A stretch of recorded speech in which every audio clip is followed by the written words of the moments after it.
de la parte de infectología son sobre los laboratorios y examen complementario, una visión de infectología. Entonces, dentro del raciocinio clínico, siempre nosotros evaluamos a un paciente, siempre realizamos una anamnesis, luego de la anamnesis hacemos un examen físico,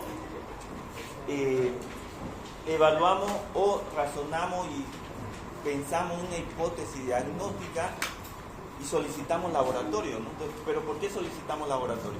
Para confirmar. Entonces, el laboratorio, perfecto. ¿Cómo te llamas?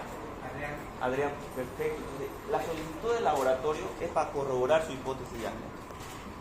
Además de corroborar, también nos ayuda mucho al seguimiento, en este caso, de la infección, ¿no? Entonces, necesitamos tener un raciocinio adecuado para solicitar laboratorio adecuado o exámenes complementarios adecuados para llegar a un diagnóstico certero. Y a la vez es asociado a a un buen tratamiento y a un buen seguimiento del tratamiento. ¿Ya? Entonces vamos a hablar del laboratorio y examen complementario de infectología. Vamos a un caso clínico. Tenemos un paciente de 23 años, masculino, natural de Santa Cruz, estudiante, igual que ustedes, soltero, antecedentes de múltiples infecciones a repetición en el 2024. Dentro de los antecedentes patológicos previos, refiere infecciones respiratorias y gastrointestinales a repetición, antecedentes de múltiples parejas y niega cualquier uso de medicación continua. Dentro de la historia de la enfermedad actual, de este caso clínico, tiene un cuadro clínico de 3 meses de evolución, caracterizado por presentar astenia, adinamia, alza térmica no cuantificada, predominio nocturno y aforesis, además de pérdida de peso de aproximadamente 10 kilogramos. Luego refiere a su mes, tos sin infecturación, para luego evolucionar a productiva, disnea a mediano esfuerzo, adenopatías cervicales, lesión edémica generalizada. Hace un día refiere disnea a mínimo esfuerzo, además de pectoración purulenta, por lo que es traído por familiar. Refiere dichos familiares que notaron manchas blancas en la lengua, en la mejilla, en el paladar o en la encía, por lo que tiene emergencia para valoración incómoda. ¿Cuál es nuestra hipótesis diagnóstica? Levanta la mano. Es un paciente de PBS. Ya. ¿Qué PBS? Un paciente que es con el VIH-Sida. ¿Por qué el raciocinio PBS? Porque anteriormente nos manifestaba de que tiene múltiples parejas. Ya. Y tiene un caso de tuberculosis.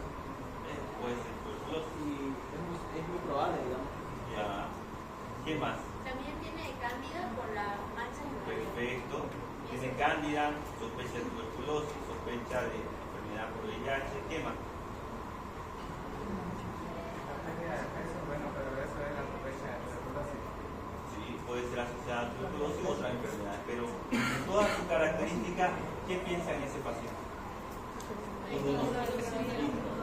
Inmunosupresión, ¿no? Entonces, estamos valorando inmunosupresión. A veces tenemos esa hipótesis diagnóstica, tenemos la certeza de valorar un diagnóstico, a veces nos encerramos en un diagnóstico, ¿ya? Puede ser diverso, ¿no? Entonces, y ahí está nuestra intervención. ¿Qué examen complementario solicitaríamos a este paciente? ¿Qué tipo de antimicrobiano de forma empírica comenzaríamos? ¿Y qué medidas adicionales tomaríamos para mejora de ese paciente? Entonces, hablando de examen complementario, en ese paciente vamos a solicitar varios estudios.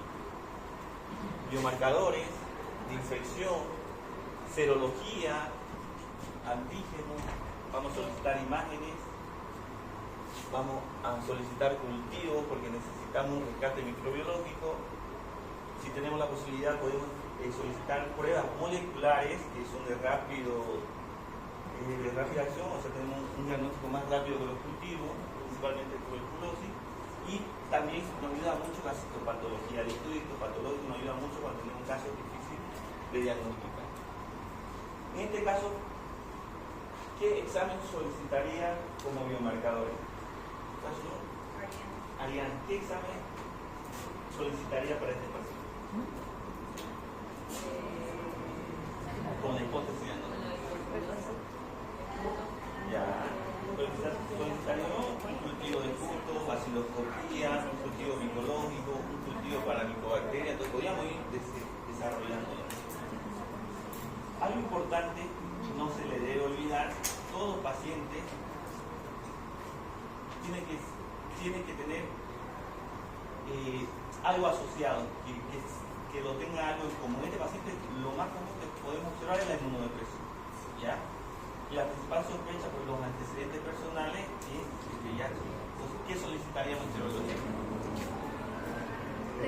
Una prueba confirmatoria de Claro, solicitamos serología, ya, la serología para VIH. ¿Qué más solicitaríamos? Carga viral y frecuencia de CD4. Solo si sale positivo.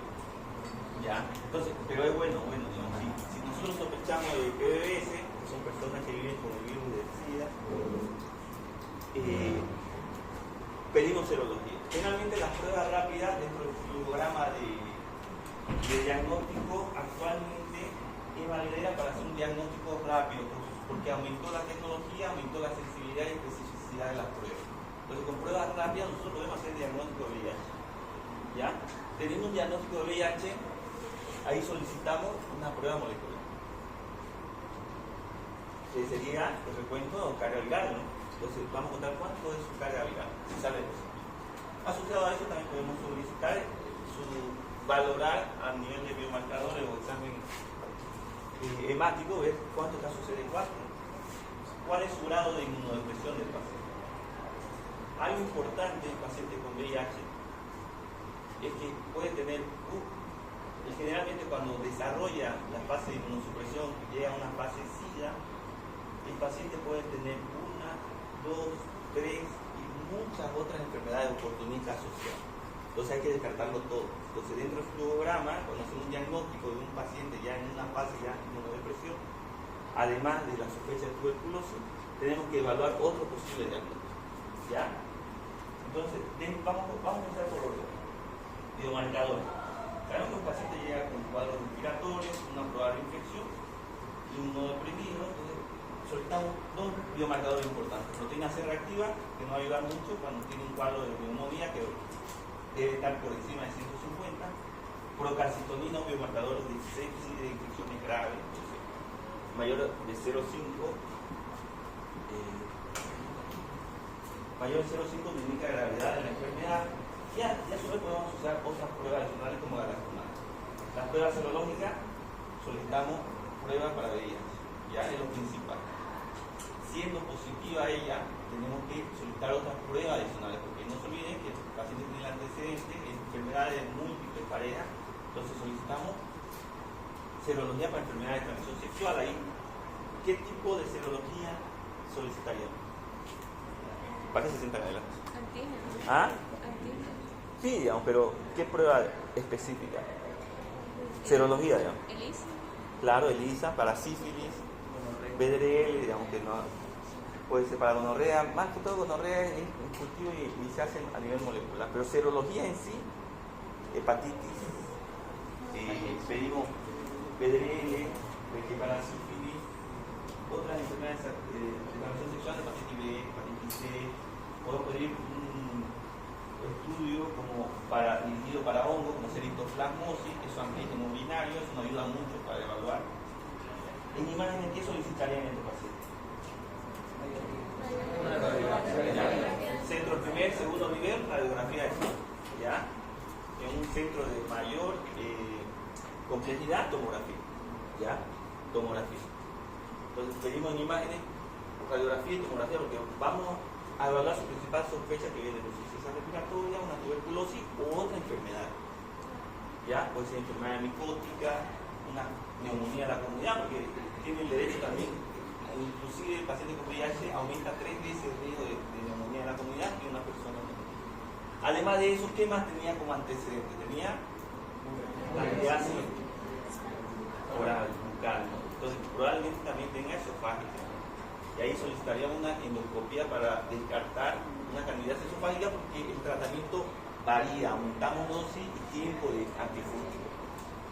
En cultivo, ¿qué solicitaríamos? Antiguamente se hacía el diagnóstico con pruebas rápidas o serología tipo ELISA, hay primera, segunda, tercera, cuarta generación, y el confirmatorio era realizado por el Western Blot.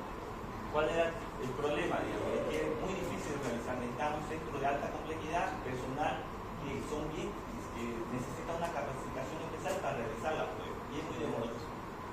Actualmente el Western Blot medio que salió parte del flujograma, porque ya tenemos pruebas que tienen una alta sensibilidad y alta especificidad. ¿Ya? Al tener una alta sensibilidad y especificidad, podremos llegar a un diagnóstico rápido.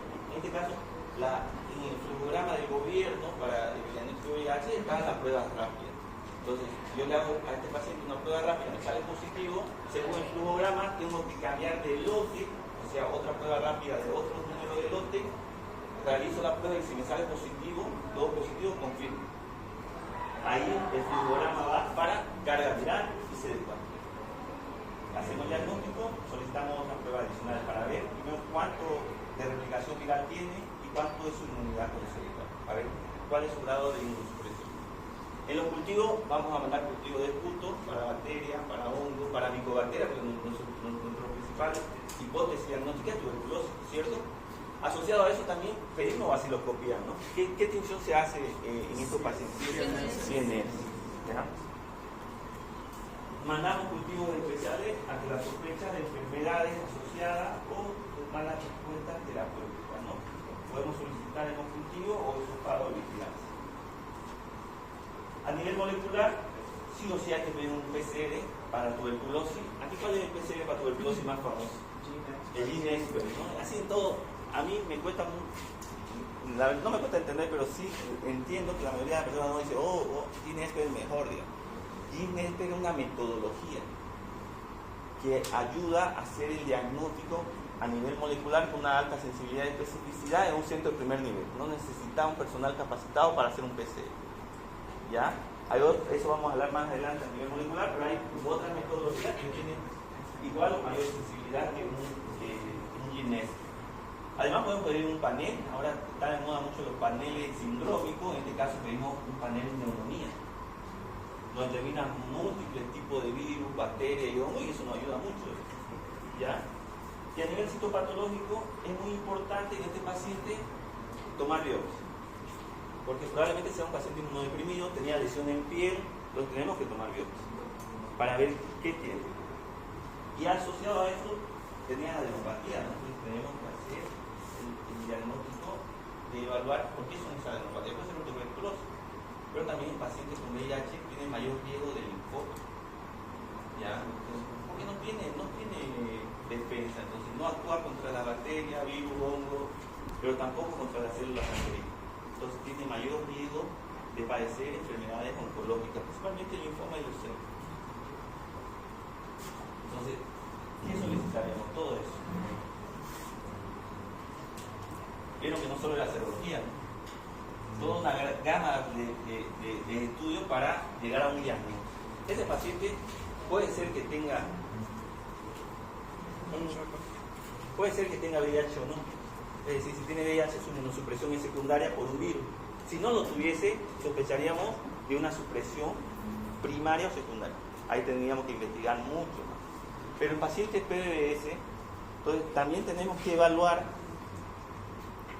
que ese paciente puede tener una, dos, tres o múltiples infecciones oportunistas. Eso mucho depende de cuánto. Yo he visto pacientes que tenían neumonía, así tenían una bronconeumonía, un neumonía, que era la tuberculosis, citomegalovirus y PCP, que es la neumocititis. Tenía los cuatro, ¿no? Eso es lógico. Pero llegaba con CD4 de 0, carga viral por encima de la detección de más de 1 millón. Entonces son pacientes bien, son un nicho biológico, ¿no? Pero hay estos tipos de pacientes, entonces, y en estos tipos de pacientes tenemos que solicitar toda esta gama de examen complementario.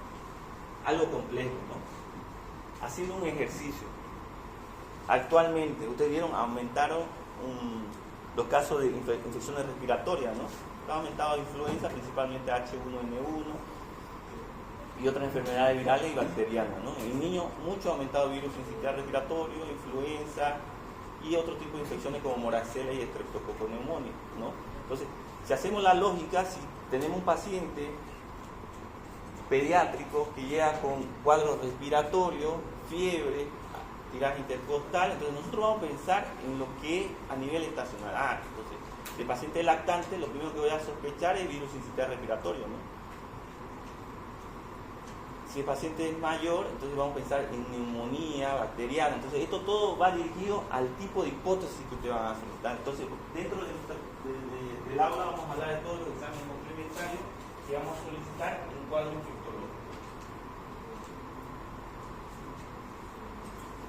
Entonces, dentro de lo que se habla de enfermedades infecciosas, hablamos mucho que la carga de morbimortalidad en nuestra región es muy alta. ¿Ya? En Europa, en Estados Unidos se mueren por cáncer, ¿ya?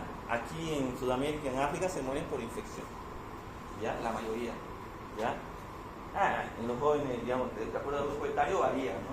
Los más ancianos cáncer, y los más niños deshidratación, desnutrición, en el grupo etario ustedes mueren más por accidente de tránsito, pero a nivel global hay una alta carga de movilidad global e infección, ¿ya? Tenemos que estar atentos y tenemos que saber qué tipo de estudios solicitar. Existen múltiples exámenes de laboratorio y diferentes tipos de muestras a tomar, ¿ya? Desde sangre, orina, líquido cefalorraquídeo. Entonces, uno evalúa qué tipo de examen vamos a solicitar y de qué tipo de muestra biológica tenemos que solicitar para llegar a nuestro diagnóstico. El cultivo sigue siendo el valor estándar para un rescate microbiológico, para una identificación del germen, ¿ya? En las infecciones principalmente bacterianas y micológicas, ¿no? Pero mucho ha mudado lo que es los paneles moleculares. Yo actualmente hago el diagnóstico con paneles de neumonía, ¿no? Me viene un paciente a la terapia intensiva con cuadros respiratorios, 70 años, antecedente de POC, fumador, múltiples internaciones. El paciente llega con distrés respiratorio, se intuba, obtengo una muestra respiratoria, solicito un panel, en 2 horas sale el resultado. Sé qué gérmenes. Es más, identifico qué tipo de resistencia tiene. Entonces, ahora las pruebas moleculares sí hay un adelanto de después de la pandemia, abarataron un poco el punto y llegó a ser al alcance casi de la mayoría de la población, ¿no? El problema es coste caro, ¿ya? Un film array vale 5.000 bolivianos, casi $1.000. Panel molecular, digamos, respiratorio vale 1.400 bolivianos. El cultivo vale 40 pesos. ¿Cuál es el problema del tiempo? ¿No? Uno tarda 2 horas, el cultivo tarda entre 48 a 72 horas. Entonces, siempre dentro del avance de la medicina va a paso agigantado. En mi época estudiábamos cultivos, tipo de tinciones. Ahora es todo molecular, pruebas moleculares, paneles, hay citopatogenia, digamos. Tomamos una muestra de orina y mandan a un panel molecular que determina la probabilidad de tener tal infección. Entonces, va creciendo, se va desarrollando la medicina y su tecnología. Nosotros debemos estar atentos en constante actualización para estar dentro del mejor desempeño para el bien del paciente. Pero antes del examen complementario, tenemos que saber cómo tomamos la muestra. ¿Cómo solicitamos la muestra? Yo me acuerdo muy bien cuando estaba en el internado de San Juan de Dios. Algo chistoso fue de que ustedes tienen que orientar bien al paciente. Tienen que ver cuál es su capacidad de comprensión. Yo tenía un paciente menonita, tenía un cuadro de un síndrome nefrótico asociado a un cuadro gastrointestinal, digamos, así, una diarrea crónica. Y dentro del internado solicitamos, ¿no? Orina 24 horas y estudio coprológico seriado. El médico nos llega al día siguiente con un balde, ¿no? De SFK de 24 horas. Entonces nosotros debemos tener la capacidad de saber transmitir cómo colectar muestras, ¿ya? Cómo se hace una adecuada toma de muestras. Porque no solo en el hospital van a tomar la muestra, sino que ustedes van a solicitar al paciente que traigan muestra biológica, orina, heces, punto, ¿ya? Entonces vamos a hablar un poco sobre la buena característica o la mejor habilidad para solicitar una buena toma de muestra, ¿no? Esto es muy importante, ustedes lo van a leer en casa. Es la alianza entre el médico y el microbiólogo. microbiólogo, ¿ya? Porque nos ayuda mucho tener una relación con nuestro microbiólogo porque nos va a ayudar a llegar a un diagnóstico más rápido. Es decir, yo a mi microbiólogo tengo que orientar, mira, este paciente para mí tiene tuberculosis, entonces él va a mandar a un cultivo para micobacterias, ¿no? Pues tiene inmunodeprimido, entonces un cultivo micológico, una atención especial, sinice, un tipo de agar o medio de cultivo especiales para hongos. Entonces tenemos que desarrollar siempre una buena relación con el microbiólogo para orientarnos y llegar a un buen diagnóstico. También hay responsabilidades del microbiólogo, eso lo van a leer en casa, y responsabilidades del médico, ¿ya?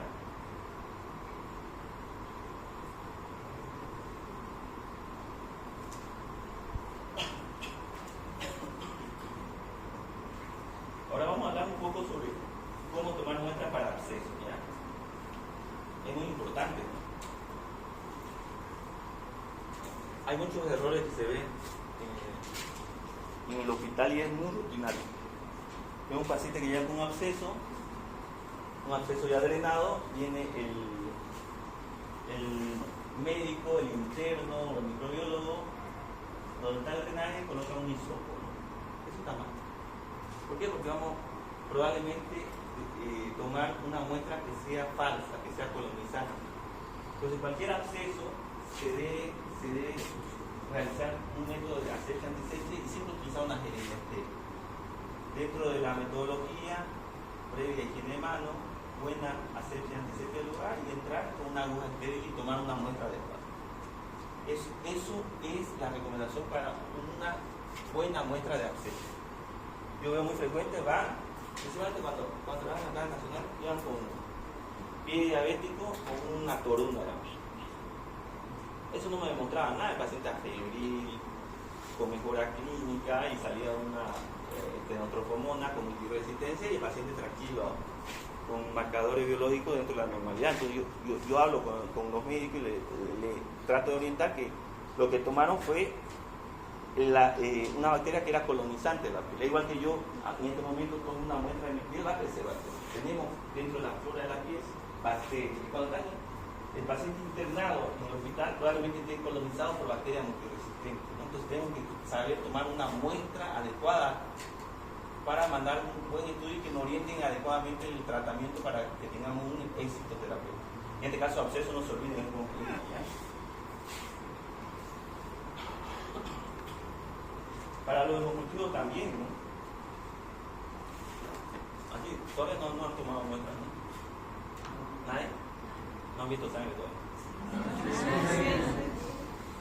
Han hecho cursos que hacen la sociedad, ¿no? La sociedad científica. Flebotomía, buenísimo. Entonces, ¿hicieron? ¿Cómo se llama ese curso? No, hacen curso de toma de muestras. Inyectables. Bueno, creo que en mi época lo hacía la Cruz Roja, después la sociedad. La Brigada Médica. La Brigada Médica lo hace. Es bueno, nos orienta a tomar una adecuada muestra, pero para hemocultivo tenemos recomendaciones.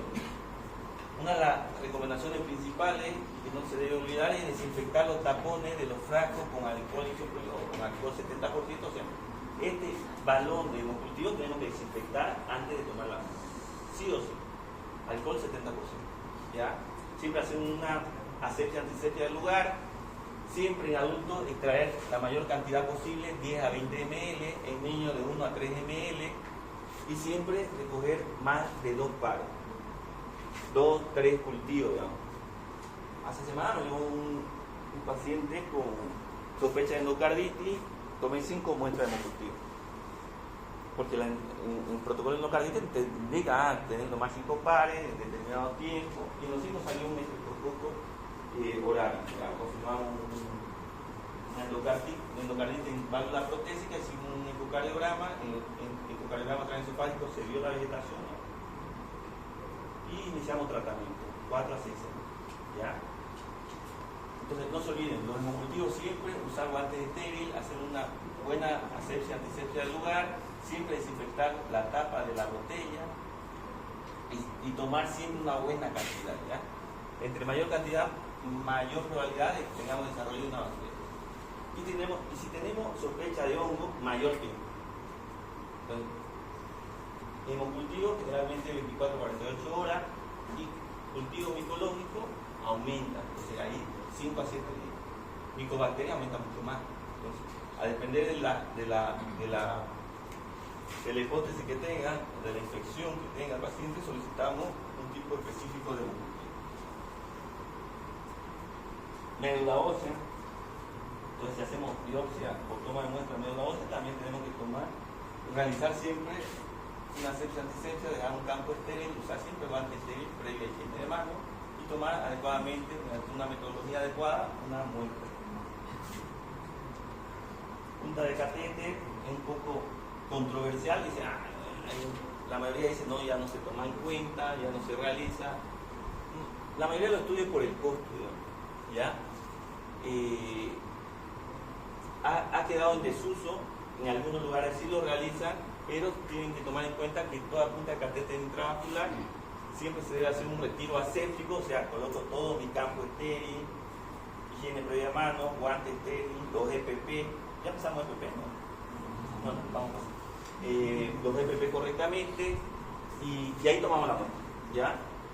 Para catéter intravascular. Hoy tuvimos un paciente que llega con una infección de marcapaso, hicimos retiro del marcapaso, retiro de los cables y mandamos cultivo de punta de catéter, pero catéter no propiamente dicha, sino de los cables que tenía el paciente, porque había una infección asociada a su dispositivo como el marcapaso.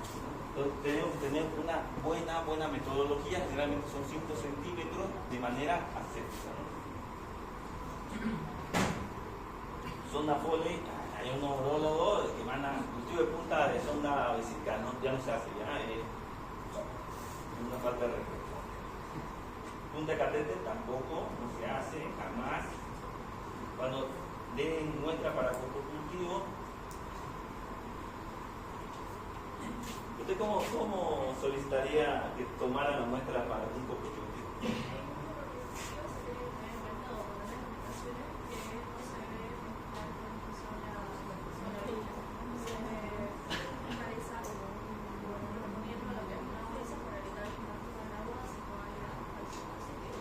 En niños es fácil, con su pañal, en adultos, ¿cómo lo indicaría?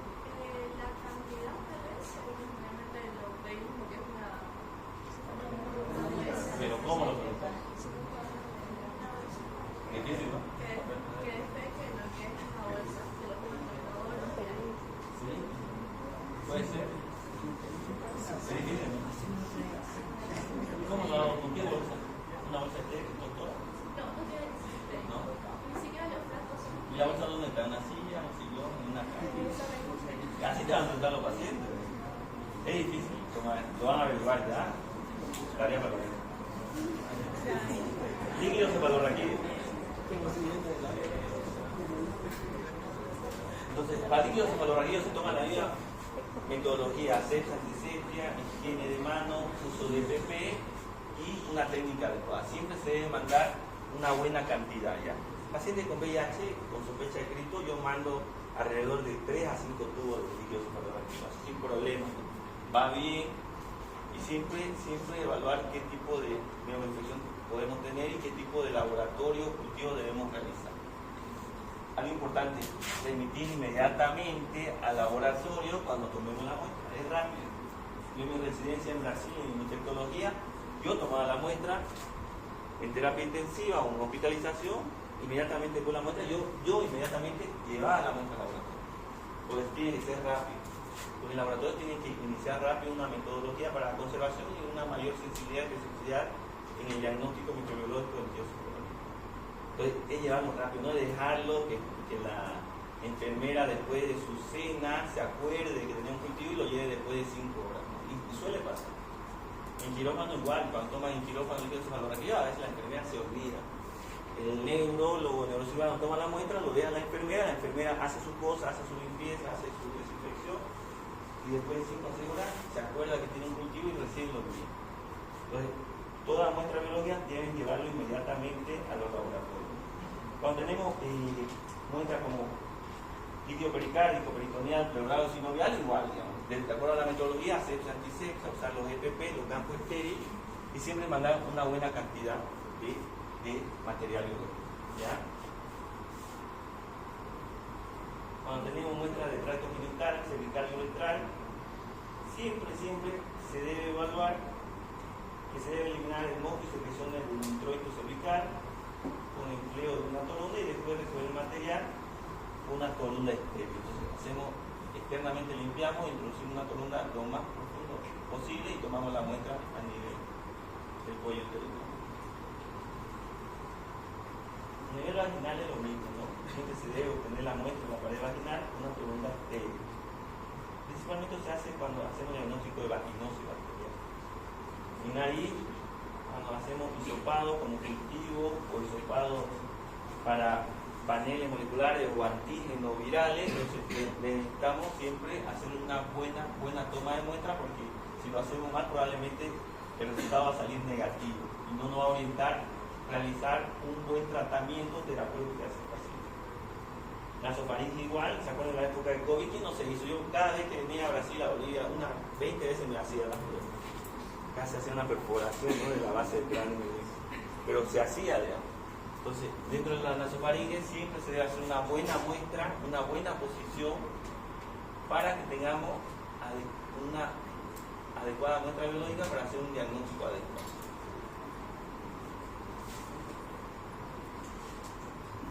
Hacemos paranasales, eso para especialistas, principalmente otorrino. En la fauce, siempre garganta faringe, hacemos hisopado. Yo hago mucho cuando solicito un estrep para estreptococcus pyogenes. Viene con faringoamigdalitis, la mamá quiere antibiótico, pide un estreptotest, le hago un hisopado de garganta, sale positivo antibiótico, sale negativo sin antibiótico.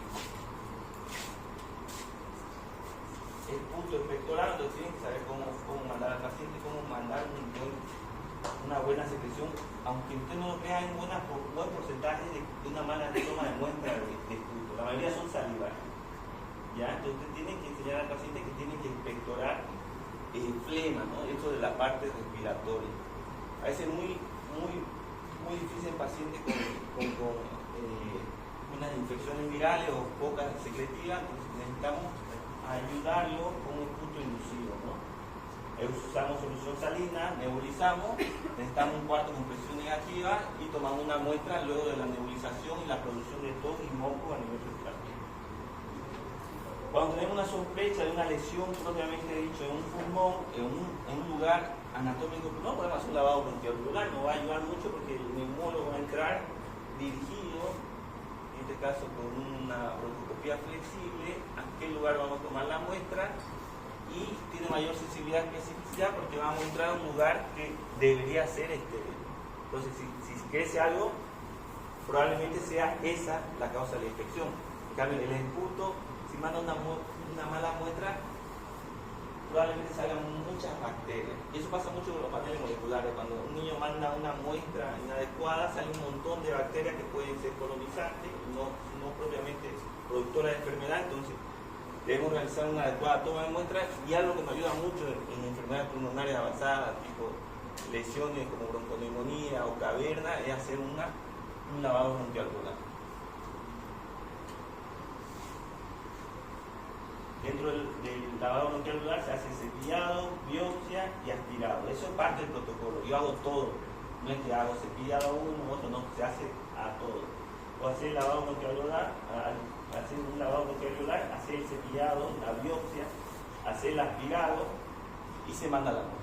Y la orina, eso es importante, algo que debemos saber porque hay un montón de infecciones urinarias. Y a ustedes le van a preguntar, sus familiares, ¿no? Sus padres, sus hermanos, sus tíos, tengo infección urinaria. Y si tiene factor de riesgo, manden urocultivo, pero ¿cómo van a indicar cómo mandar un buen urocultivo? Una buena toma de muestra. Entonces, tiene su orientación. Y generalmente se llama toma de la porción media del chorro de la orina. Chorro medio, dice. Entonces, indicamos al paciente, sea masculino o femenino, que sea la primera orina de la mañana, si es posible, que se haga un aseo previo de su parte. Luego, el primer chorro de orina se desecha, y el segundo, que es el chorro medio, lo dejamos en un frasco espejo, ¿ya? Inmediatamente llevarlo al laboratorio. Generalmente se prefiere que se lo tome en el mismo laboratorio por la distancia, ¿no? yo tomo la muestra, en ese momento lo mandamos inmediatamente a hacer las pruebas correspondientes para un examen de orina o lo cultivo. Pero si no es posible, si estás en tu casa, tener un tiempo o un tiempo adecuado para llevar la muestra, que es media hora.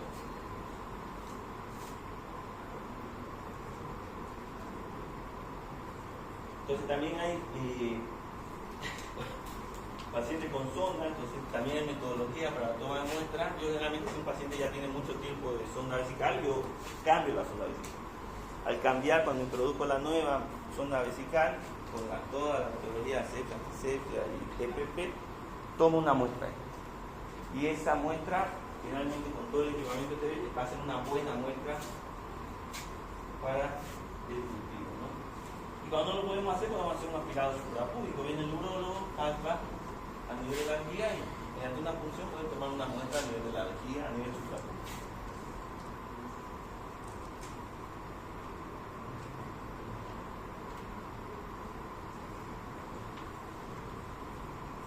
Entonces tenemos varios estudios, ¿no? El cultivo generalmente el que nos da el diagnóstico de certeza. Si me crece algo, probablemente sea eso, ¿no? Un cultivo de fruto, me crece una klebsiella, una estenotropomona, entonces nos da el diagnóstico de certeza. Pero ahora hay las pruebas moleculares, ¿no? Es un nuevo método que nos ayuda mucho a orientar un tratamiento precoz. Y dentro del flujograma de inmunidad, la comunidad están los paneles moleculares, ya están en desuso. Dentro de la citopatología nos ayuda mucho para las biopsias, la serología de antígenos de acuerdo a su sensibilidad y especificidad. Algunas pruebas tienen poca sensibilidad y especificidad, otras que tienen muy alta sensibilidad y especificidad. Tenemos que saber cuál solicitar y cuál no solicitar. Biomarcadores, galactomanano, glucano, procalcitonina, PCR, nos orienta mucho, además de un diagnóstico, a hacer un seguimiento terapéutico, ver cómo responde al tratamiento. Si tenemos biomarcadores en descenso, nos ayuda mucho que estamos yendo bien con el tratamiento. La imagen nos orienta mucho la hipótesis. Si tenemos un paciente, este paciente llega con una caverna en ápice pulmonar superior derecho, ¿qué van a pensar? Tuberculosis, ¿no? Embolía, lo primero es tuberculosis. Yo tengo un paciente, me llega a consulta, 10 días de evolución. Vivía en el Uruguay. Así, ingeniero, hacía toda su rutina, ejercicio, yoga, todo. Y llega 10 días de evolución, todo de corazón. Diaforesis. Le pido laboratorio, una radiografía, y en la radiografía había una caverna. Y yo le digo a él, en Bolivia yo tengo que descartar tuberculosis. Sí o sí. La primera hipótesis es tuberculosis. La segunda, tuberculosis. La tercera, tuberculosis. La cuarta, tuberculosis. ¿Ya?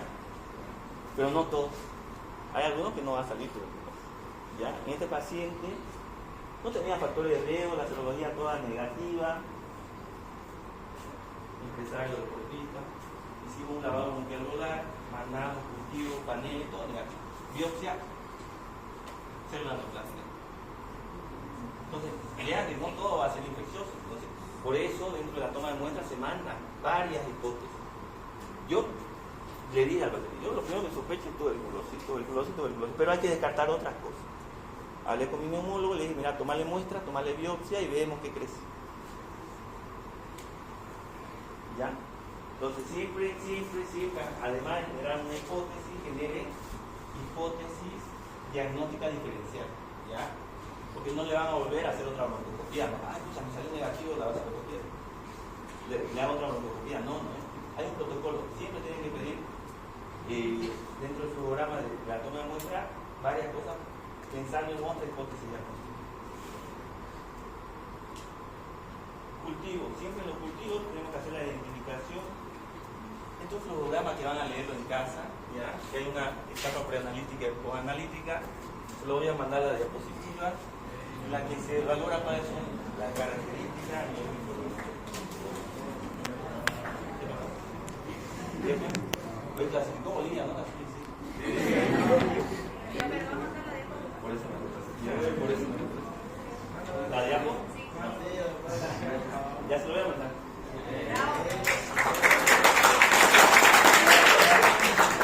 Bien, algo importante cuando tomamos la muestra y mandamos cultivo es la microscopía. Entonces, se llega a una muestra va a ser tinciones, ¿no? ¿Para qué? Porque la tinciones nos orienta. ¿Qué no va a crecer? Si veo bacterias, veo hifas, quemas, veo flagelos, me ayuda a ver, o sea, viene acá limpio, veo parásitos, veo hongo, veo bacterias, entonces me ayuda a orientarnos al microbiólogo, entonces colocarle a un medio específico para una micobacteria, para un hongo o para un tipo de parásito. Entonces, esa es la microscopía directa. Y siempre se realiza, se debería hacer en todas las muestras biológicas. Ya lo que se realiza y es muy común, ¿cuál es? La tinción de Gram. Entonces determinamos si son Gram positivos, si Gram negativos, cuáles son características, si coco, bacilo. La clasificación, ¿quién es ayudante de microbiología? ¿Cómo se clasifica según su clasificación pictorial la bacteria? Gram positiva y Gram negativa. Ya, ¿qué más? Y ahí según su morfología se puede... Pues esto es de la, por si acaso no es de la diapositiva, es de estos puntitos nada que ver. ¿Ya? Se clasifican según su morfología. Ya. Puede ser el coco, bacilo, virigo. Bien. También se pueden clasificar, depende de su pH, donde pueden desarrollarse. Y según su coloración. Su coloración, La positividad grande. ¿Cuál es su característica de la gran positiva? que tienen una coloración más violeta. Ya. Y las gram negativas una coloración roja. Me ayuda mucho, mucho. No es lo mismo que te diga acá, en el bacteriológico, y mucho me ha pasado, veo un coco gran, un bacilo gran negativo. El líquido cefalorraquídeo. Pues mira, ¿qué será? Pero a veces se equivoca. Era un bacilo gran negativo. Entonces yo pensaba, pues, otro tipo de bacteria de la comunidad, pero era una de intrahospitalaria. Entonces, mucho nos ayuda el bacteriológico, el tipo de tinción que vamos a hacer, el tipo de bacteria que vamos a hacer. Y eso por sus diferentes tipos de características a nivel de la pared celular. La bacteria gram positiva, ¿qué tiene más? Peptidólica. Y la gram negativa, Y menos cantidad. por eso la diferencia, ¿no? Vean, microscópicamente difiere mucho, ¿no? Entonces, esquemáticamente, también observamos otro tipo de tinciones que es dirigido con la CNS, ¿no? Hay tinciones para hongos, ¿no? Hay paz, hay tinta china. ¿Cuál? En la India no se llama tinta, en China no se llama tinta china, se llama tinta india. Y en la India se llama tinta china. ¿De verdad? Esto tiene su pelea geopolítica. Entonces, dentro de los cultivos tenemos diferentes tipos de medios de cultivo, ¿no? Ahí, ¿qué tenemos? Un hemocultivo, ¿no? Una botella para el hemocultivo. Aquí va sangre. Pero para todo hay excepción, digamos. Aparte de eso, yo puedo mandar líquido cefalorraquídeo. Es una maña, digamos, algo que, un tips que te dan, digamos. Escucha, este paciente no me creció nada la primera vez, voy a dejar una muestra de líquido cefalorraquídeo en el hemocultivo, porque tiene mayor nutriente, ayuda a que desarrolle más rápido, entonces es un tip, pero generalmente para el hemocultivo, ¿ya? Sí o sí. Y hay otro tipo de medio específico de cultivo, de acuerdo a la característica de bacteria, tipo de muestra que nos ayuda mucho para el desarrollo de la bacteria. Hay diferentes tipos de metodologías. Hay las automatizadas, hay las con placa, hay el test e-teste, que es lo que se usaba antiguamente para medir la concentración en victoria mínima, y ahora la tecnología tenemos los automatizados. ¿Cuál es la diferencia? El tiempo. El automatizado en menos de 48 horas sabemos un diagnóstico, sabemos la etiología, la sensibilidad a los antimicrobianos en menos de 48 horas. ¿Cuál es la diferencia entre un cultivo convencional? ¿Con diferencia? Entre un automatizado. El convencional es el tiempo, pero el convencional es, ¿ustedes se han puesto a pensar cómo hacen un cultivo convencional? ¿Cómo? ¿Alguien es de bioquímica? ¿Hay algo que tiene bioquímica? ¿Nadie de bioquímica? Entonces, el cultivo convencional, yo mando la muestra, lo siembro, me doy un caldo enriquecido para cultivo, me crece una bacteria, hago las tinciones, veo bacilo gram negativo, gram positivo, coco, bacilo, Y de acuerdo a las características de las tinciones, tengo un flujograma, le hago prueba de catalasa, oxidasa, y de acuerdo a los sales positivos negativos, llego a un flujograma, probablemente sea un estafilococo no sé. ¿Pero tarda cuánto? 3, 4 días. Cambia el automatizado, vos metés las placas, le das las muestras, lo metés al equipo, y en menos de 48, yo he tenido resultados en menos de 24 horas, en menos de 48 horas, este equipo te identifica con más del 99% de probabilidad, en la mayoría de las bacterias, algunas no, son pocas, y te identifica el tipo de sensibilidad, concentración inhibitoria mínima, tipo de resistencia, inclusive te dice, la probabilidad de que tenga una beta-lactamasa espectro extendido es mayor. Entonces eso nos ayuda este cultivo automatizado. Es la nueva tendencia, lo que tenemos actualmente, y todo lo que se debe implementar por las características de tener una alta sensibilidad, especificidad y el tiempo. Nosotros necesitamos tener un tiempo adecuado para observar si estamos haciendo un tratamiento adecuado. No es lo mismo tratar a un paciente que identificamos un tipo de multiresistencia a un paciente que está recibiendo una bacteria, un antibiótico que no cubre ese tipo de bacteria. El paciente va a ir mal. Entonces necesitamos tener un buen laboratorio de microbiología para desarrollar. Ahora la nueva tendencia es hacer molecular, ¿no? Los paneles, los PCR. Pero antes de hablar de los paneles vamos a hablar de las pruebas. Dentro del laboratorio tenemos pruebas directas y pruebas indirectas. ¿Cuál es la prueba directa? Es cuando identificamos directamente al microorganismo. Ya sabemos, es una parte del microorganismo que lo detectamos esto mediante PCR o antígeno. Mediante el PCR es una prueba molecular que detectamos el material genético de esa bacteria, de ese virus, de ese hongo, entonces lo detectamos. Entonces son pruebas directas. Pero también los antígenos, el tipo de virus, bacteria o hongo tiene antígenos. Si identificamos los antígenos, entonces son pruebas directas. Y las pruebas indirectas es cuando determinamos o detectamos anticuerpos, o sea, los anticuerpos desarrollados por nosotros contra determinados microorganismos. Son pruebas más complejas, dentro de esa la más conocida, la prueba ELISA, ¿no? Todos lo conocen, una metodología que se usa para identificar inmunoglobulina, principalmente IgM y IgG. Cuando identificamos IgM es infección aguda, IgG infección crónica. Siempre me llegan pacientes con IgG positiva para dengue y dicen, es un dengue grave. Pero si sale el antígeno NC1 negativo, el IgM negativo, solo sale el IgG positivo. Y me mandan con el diagnóstico dengue. Para mí no es dengue. Porque tiene marcadores directos que no identificó y tenemos un indirecto dentro de los primeros 7 a 10 días que sale negativo. ¿Ya? El tiempo nos ayuda mucho. El indirecto no nos ayuda mucho por el tiempo, porque cuando solicitamos serología tenemos que solicitarlo cuando el paciente ya generó un tipo de anticuerpo contra esa bacteria. Entonces, para generar necesitamos entre 7 a 10 y 14 días. Entonces, si vos te has puesto una bacteria, un virus, un hongo, tu cuerpo va a responder 7 a 10 y 14 días. Entonces, cuando vos detectas una prueba indirecta, generalmente es un poco tardío, ¿no?, para iniciar un tratamiento. Por eso ahora la tendencia es hacer pruebas moleculares, pruebas directas, sea por antígenos moleculares, para llegar a un diagnóstico más rápido, entrar precozmente con un buen tratamiento, y asociado a eso, la idea es tener un éxito terapéutico. Vean, ¿cómo lo demostramos?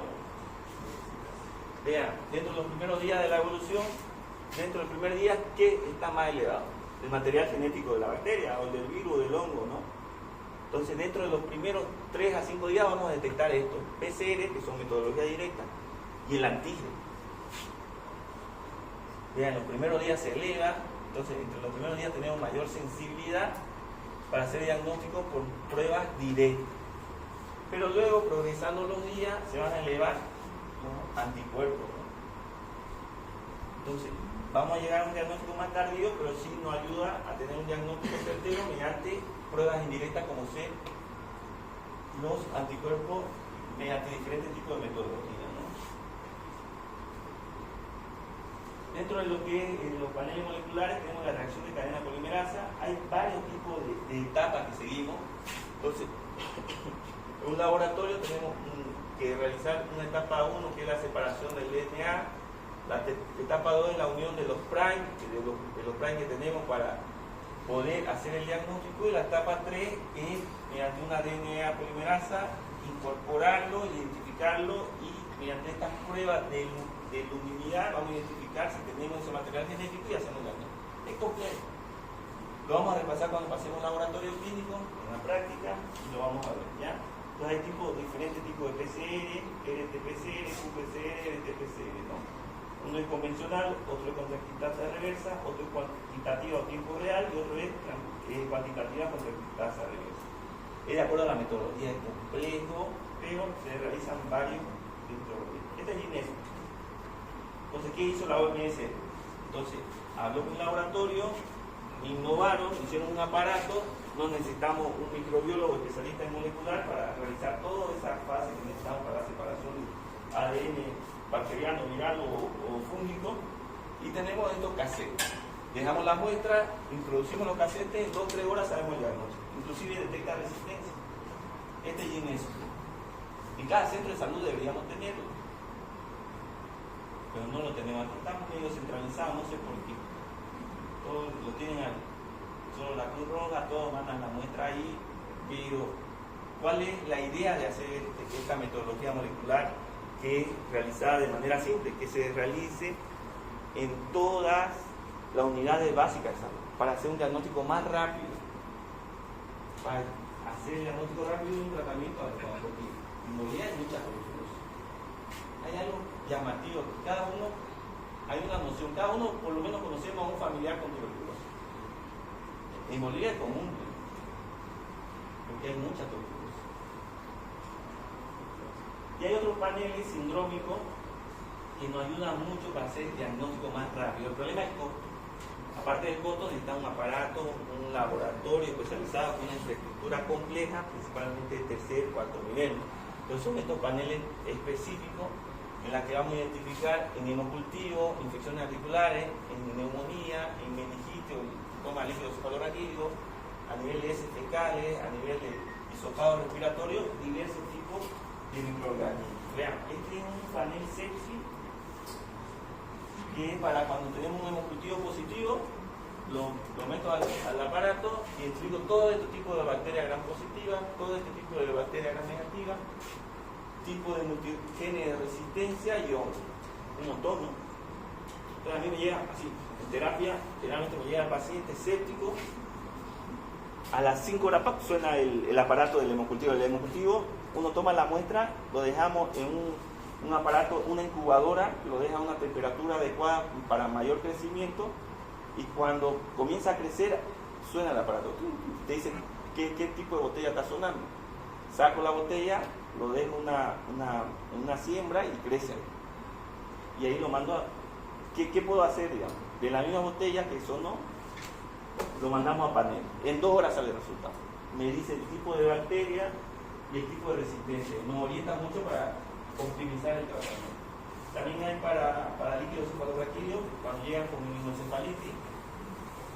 La mayoría de la comunidad, vean, tenemos bacterias como Listeria, Neisseria, así, meningococo, Streptococcus galactiae, Pneumoniae, Listeria y tipo de virus que pueden producir meningoencefalitis, como ser citomegalovirus, herpes simple, herpes virus humano 6, parvovirus y virus varicela y enterovirus. Hay otro tipo de muestras que son muestras investigatorias para infecciones de vías aéreas superiores, que nos detectan todos los probables tipos de virus y alguna bacteria atípica, ¿ya? Que es de difícil crecimiento. Entonces esto nos ayuda mucho, porque la Bordetella pertussis, que produce el coqueluche, no va a crecer en cualquier medio, es de difícil crecimiento. Entonces, si tenemos un panel, nos identifica y rápidamente hacemos el diagnóstico, el tratamiento y el aislamiento del paciente. Este panel de neumonía, entonces, si tenemos un paciente con una neumonía, una bronconeumonía, ampliamos el tipo de bacterias que pueden producir esa neumonía, bacterias atípicas, virus y tipo de resistencia. Paneles gastrointestinales vienen con diarrea, entonces mandamos muestras y en menos de 2 a 4 horas sabemos un diagnóstico certero de qué está produciendo esa diarrea.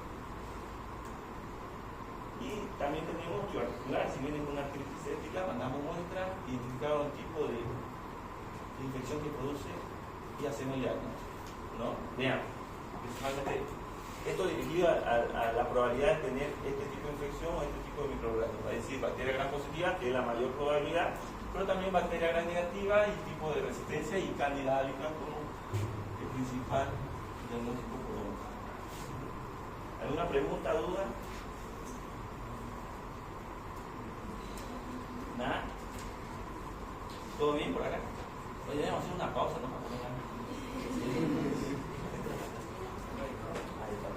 Vamos a seguir con serología. Entonces, la serología, ¿qué son? ¿Son pruebas directas o indirectas? ¿Ah? Indirectas. ¿Por qué? Porque vamos a ver anticuerpos generados por el cuerpo contra determinada bacteria, entonces son de manera indirecta. Hay varios tipos de metodología para identificar anticuerpos. Hay ELISA de captura, prueba de inmunocromatografía, prueba de aglutinación de partículas en látex, prueba de inmunofluorescencia directa o fluorescente directo o indirecto. Entonces, hay diferentes tipos de metodologías, una más compleja que otra. ¿Sí? Ahora ya está automatizado, entonces antes se demoraba se tardaba un montón, ahora se mete un aparato y sale en poco tiempo una serología. Pero también hay antígenos, ¿no? ¿El antígeno qué sería? ¿Prueba directa o indirecta? Directa. ¿Por qué? Porque me dijo estructura del microorganismo. ¿Ya? Y hay diferentes tipos de antígenos. Ahora hay el antígeno para influenza. Entonces, hoy yo me hice un hisopado porque estaba con todo de recuperación y era COVID. Salió todo negativo. Salió todo negativo, pero es una prueba rápida. Es una prueba, entonces identifico el antígeno y sale negativo. ¿No? No me creen, ¿no?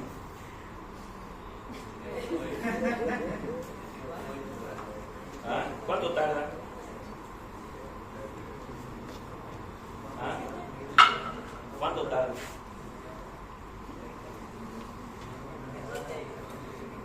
¿Cuánto tarda? Tarda 5 a 10 minutos. Una prueba de embarazo. Aquí no se hizo una prueba de embarazo aquí. ¿O quién no la sufrió? ¿O quién no la sufrió? Son pruebas rápidas de realizar y nos ayudan mucho para hacer un diagnóstico rápido. ¿Ya? Hay diferentes tipos de pruebas dirigidas a diferentes patógenos, para hongo, yardia, para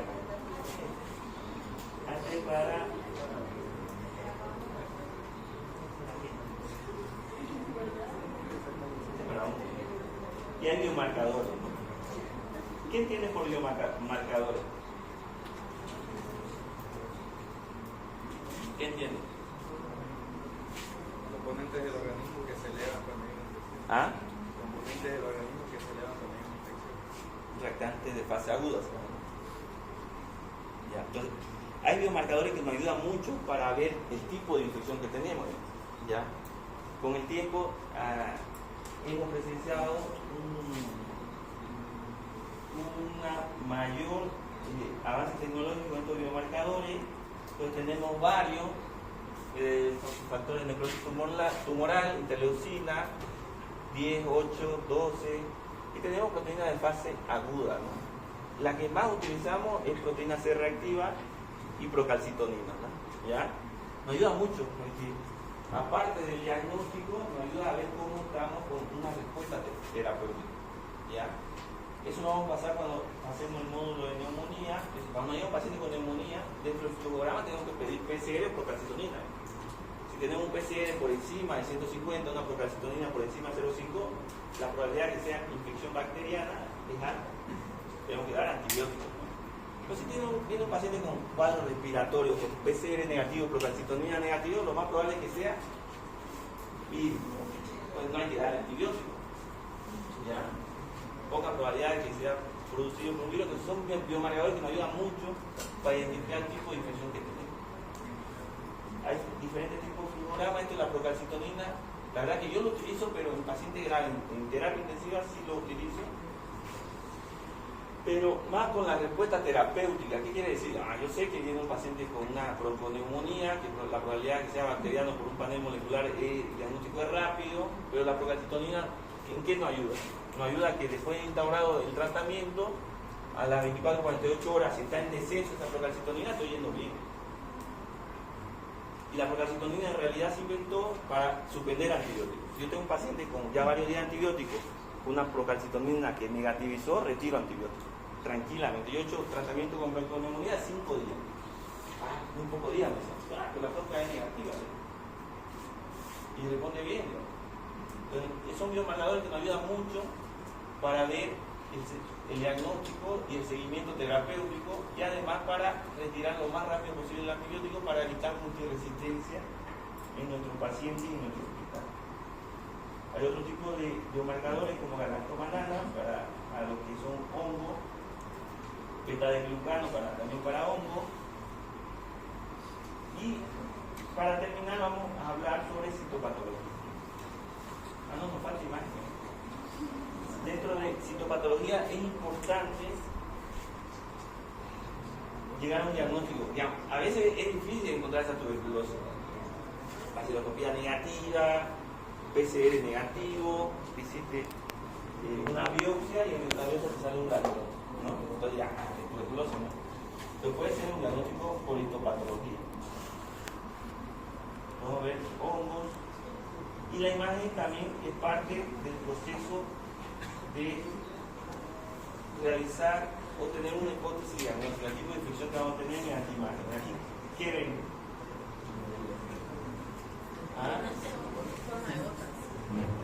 Aquí hay otro. Una neumonía global, ¿no? ¿Y aquí?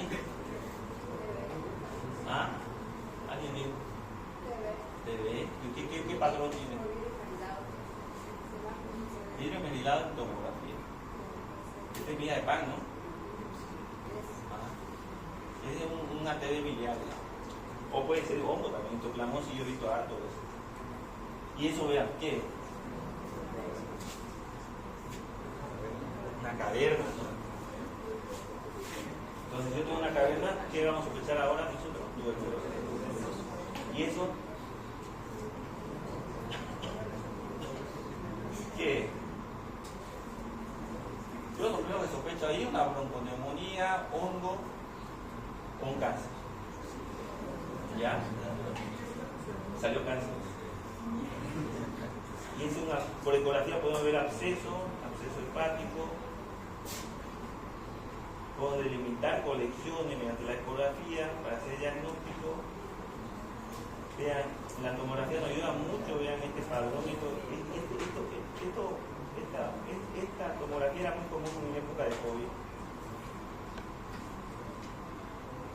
Esta es una tuberculosis biliar, la caverna que vimos anteriormente. La tomografía nos ayuda mucho para ver neurosis de cercosis, toxoplasmosis, cripto, espondilocitis por tuberculosis, absceso hepático. Esto es resonancia, ¿verdad? En resonancia el gol estándar para parte blanda, ¿no? Si yo pienso en una infección de hígado, riñón, ¿no? El gol estándar va a ser resonancia porque vamos a ver tejido blando, ¿verdad?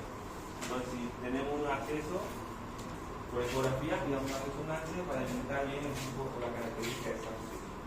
Y ahora la medicina nuclear también llegó dentro del diagnóstico para infecciones, este es el criterio de Dux, para endocarditis. Entonces, cuando tenemos una endocarditis de difícil crecimiento, sin crecimiento, entonces podemos hacer un PET-CT a nivel molecular y si alumbra tenemos un diagnóstico de una infección a nivel valvular, ¿no? Está dentro de los criterios de Dux que vamos a usar en endocarditis. ¿Qué más? Preguntas, dudas. ¿Nada?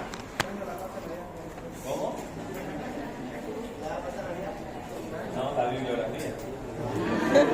Ya voy a pasar a la posterior. Quiero su tarea. Pasen su tarea de atrás para adelante.